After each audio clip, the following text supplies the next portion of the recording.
In this video, we will be discussing problems and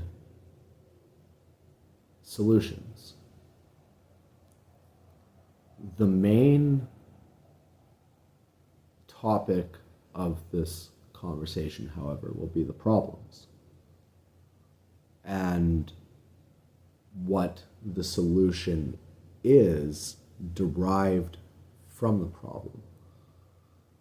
Now, this might sound a bit obscure at first, but just listen along and see if it starts to make sense here. The idea behind what I'm getting at is that there is either a solution in the first place, or there is a problem that solution is met with, right? And so the initial solution lies within the underlying problem that the solution is facing. So to get this right on track, what I'm saying directly is that if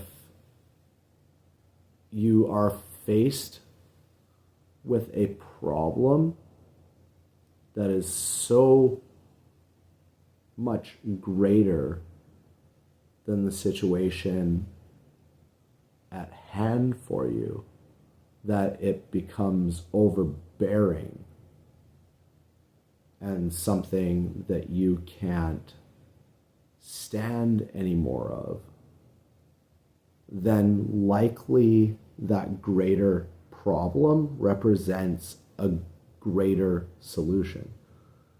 Because the greater problem is greater than the solution you have to that problem, right? And so it's not that the problem in and of itself represents the solution in and of itself. It's that it represents the solution outside of itself, right? And so you may likely live according to a solution-based lifestyle, right? Like conflict resolution,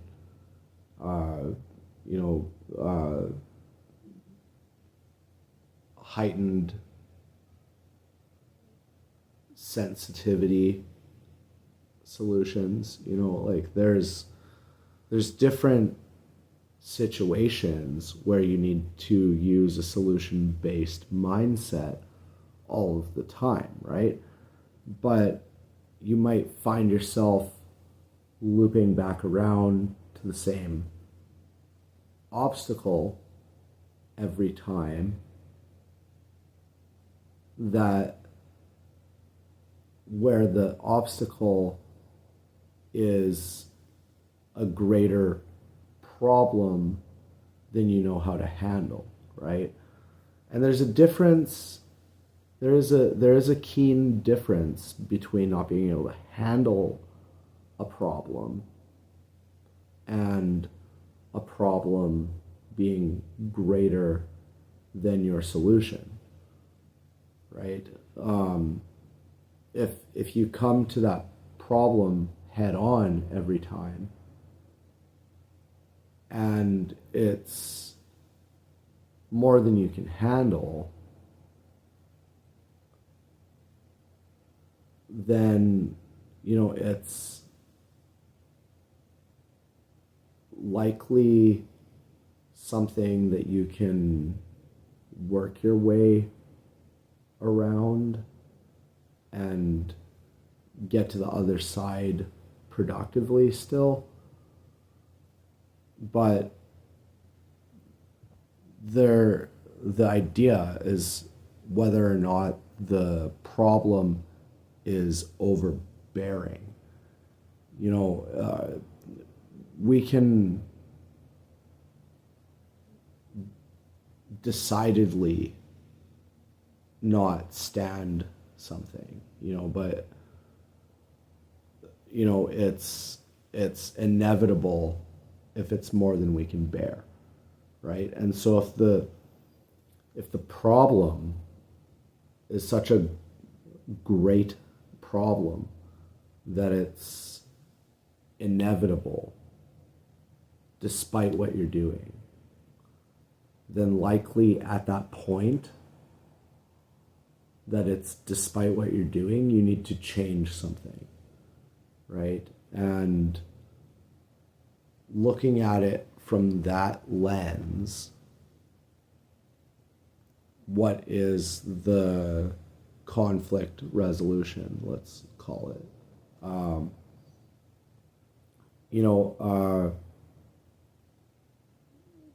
I have this repeat issue where there are things that, like, I would rather not be obligated to follow through on, but different enactments are in place that I have to follow through on those things. And decidedly, I can't stand that problem, but is that problem greater than my solution to that conflict, right? Like, so the solution isn't necessarily an external quality for yourself or of yourself. The solution can be an internal state of being as well. I'm talking more about these types of solutions.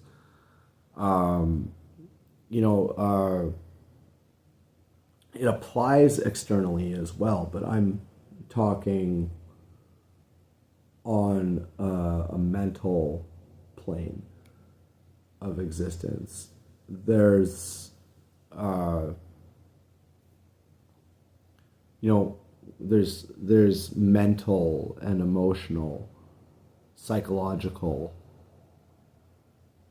impacts that we can absorb that cause physical distress to our system, and something as simple as being put in a situation that is insulting to yourself can become debilitating in actual physical amounts of pain that you endure because of that.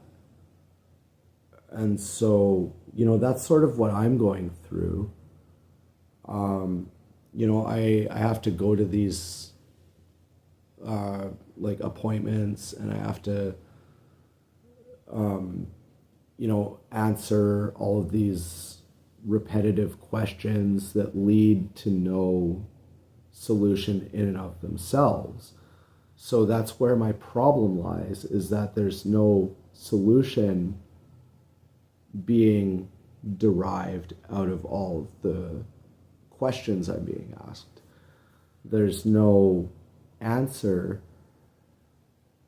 being solved to the situational conflict that I am sharing about with these people. And this is all, an obligation to me. It's not by my own personal choice that I am going through with these things. It's a mandatory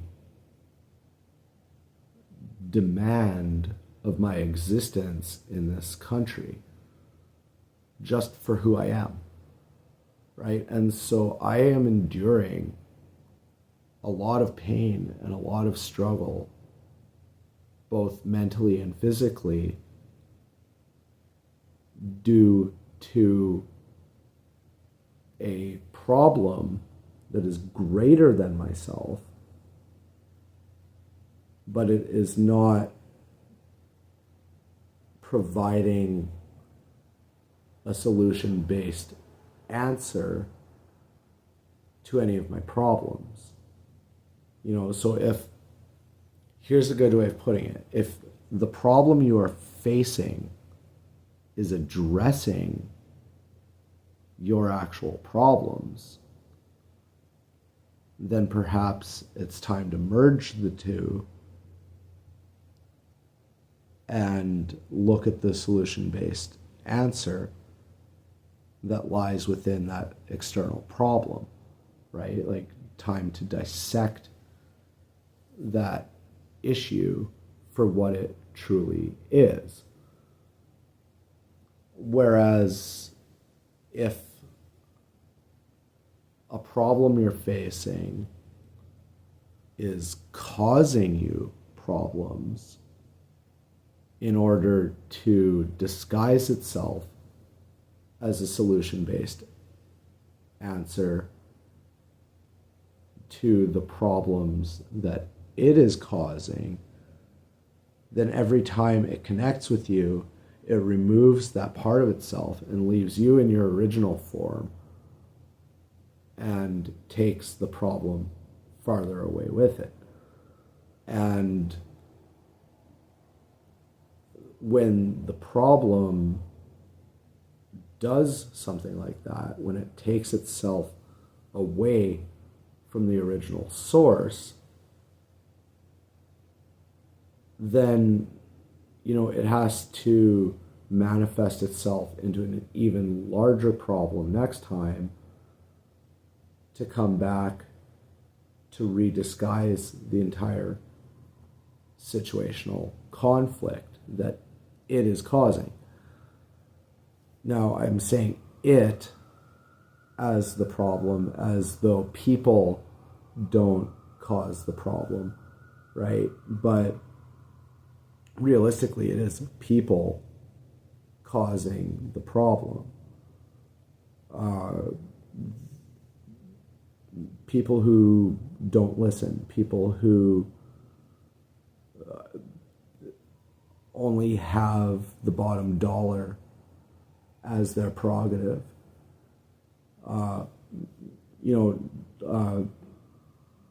People who are willing to lie through their teeth to ensure that something goes a certain expected way, despite the moral conflict of that happening. And to take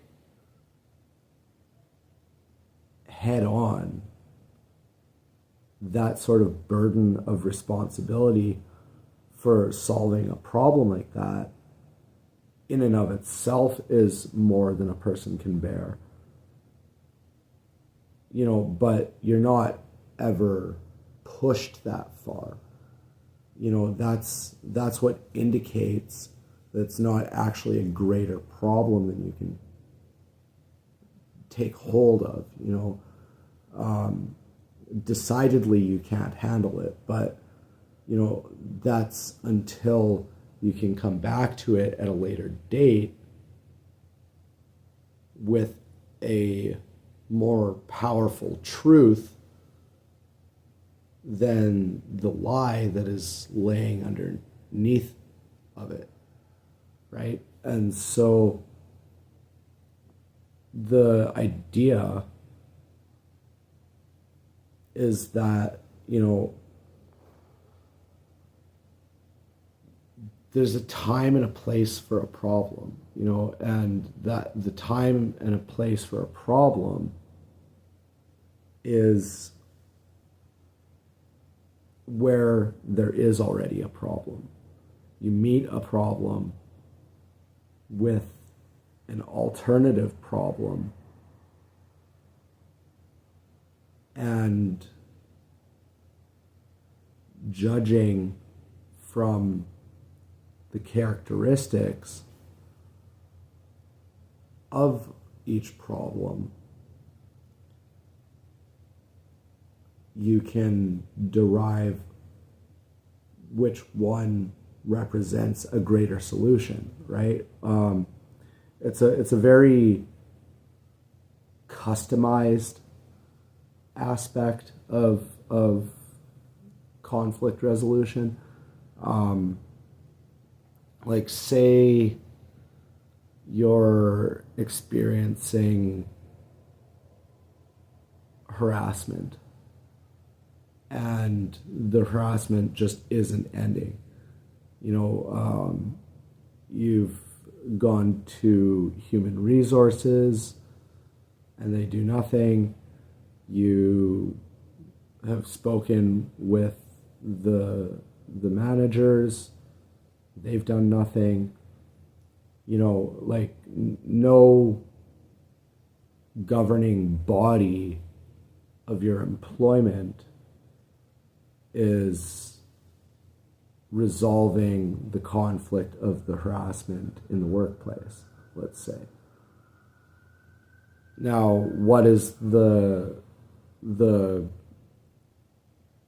problem that you can face them with that would make them see that the greater problem is what needs resolving? You would need to represent yourself as the greater problem, but then to expose the seemingly less so problem as the actual greater problem itself, which needs solving, right? And so, what might that come in the form of? It could come in the form of going on strike.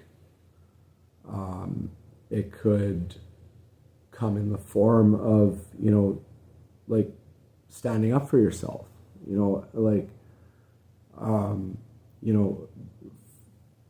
finding those key trigger words that, just drives those people mad, that, they can't say or do anything about, but they're inevitably going to bring it up as a complaint with someone, right? And you will have your own personal defense, you won't have said or done anything wrong. You will have just triggered their defense mechanisms, right? And by doing so,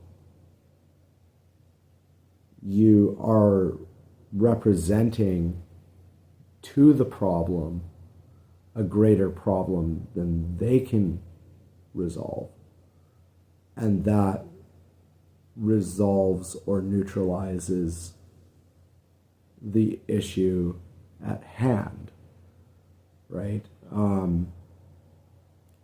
Essentially becoming less useful to those types of people is the best way to go about it. That's essentially how I'm going about it with all of these different aspects that I'm obligated to follow through on. I'm just putting in as little input as possible, or if I'm giving a greater amount of input, it's just a waste of information based on what you can derive out of it, right? And so, I'm just effectively wasting these people's time until they give up on me. And I know that it works because I've done it before. It takes a long time. It's incredibly laborious and painful of a process. but it gets me out of it. And I am a better person for it in the end. So it's sort of the concept of no pain, no gain, right? But there's, only one side of that equation that will recognize, oh, this represents more pain than I can legitimately handle, right? And so then at that point, should it progress any further,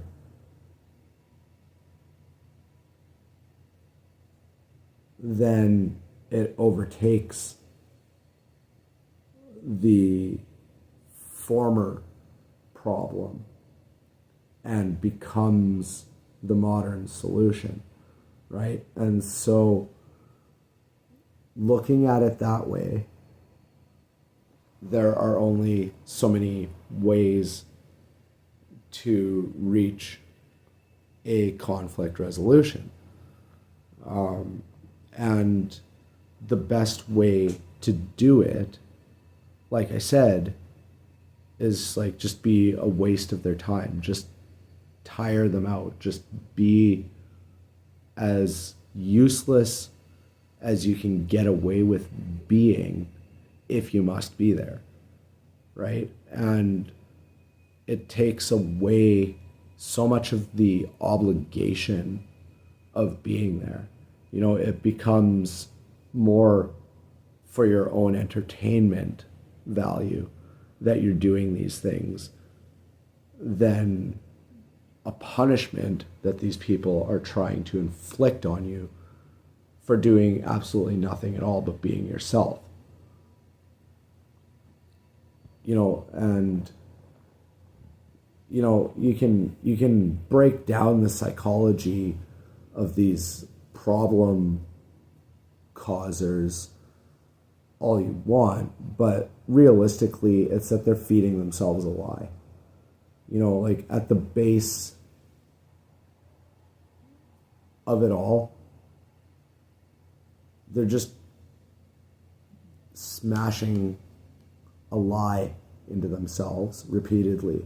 They're becoming denser and denser and denser every day that you move along with this, right? Like they are becoming more and more and more and more of a lost cause every single day that it progresses, right? And it's their own inevitable undoing, and it's their own bitterness that keeps them driving forward with it, and it's that subtle heartbreak that they experience that, calms them down and makes them realize, like, look, I'm just doing greater damage to myself by doing this to others than if I was just me, if I was just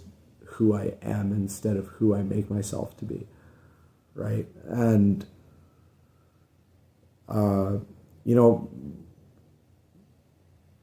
long story short, that's it. If the problem is greater than the problem you're identifying as the solution, then maybe take a step back and listen to that problem, right? And that goes both ways. That goes for the person experiencing the legitimate problem, and that goes for the people that are causing the problem for the person with the legitimate problem, and that dynamic is only either side, like there's not both sides that have the legitimate problem. There's one side that has the legitimate problem and one side that is causing the legitimate problem. And that is the key to the conflict resolution, is realizing that there is a one-sidedness to this. Everybody says the worst saying ever when it comes to conflict resolution. It takes two to tango. It takes but one to initiate the tango.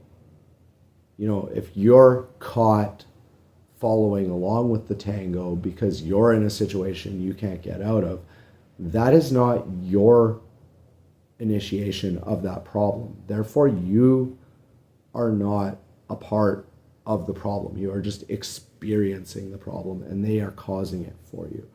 Don't ever allow yourself to believe the blatant lie that both sides are involved in the same argument. Everybody has their own unique definition of the problem, but there is only one problem.